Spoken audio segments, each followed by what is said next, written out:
My little brief talk is entitled Our Community's Need for Memory, Our Community's Need for History. An historian once wrote that history makes a nation. If that is so, then most certainly one can also conclude that history makes a community, such as here in Stafford. Our nation, like this community, is in many ways a model for other nations.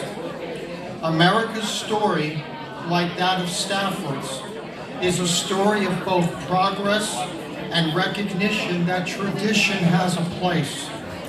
The trick is to balance the two in order to provide a better quality of life for as many of our people as possible.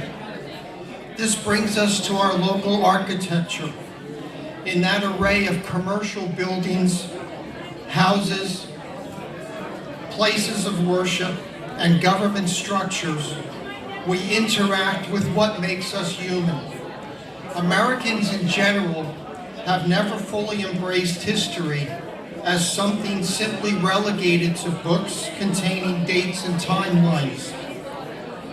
We are a practical people, hence our understanding of the past is more times than not what we can see and touch. Public buildings that predate us capture this impulse. Our public buildings function as an autobiography of who we are, both in our community and in America at large. They induce us to remember and to also forget.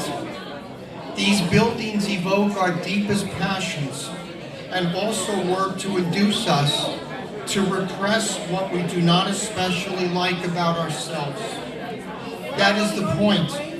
We have to be very careful about what we preserve and equally careful about what we choose not to preserve.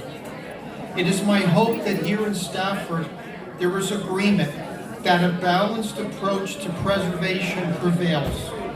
Let us continue to perpetuate the American ideal of striking a reasonable balance, or a reasonable medium rather, between progress and the necessity of tradition as represented in our preservation efforts.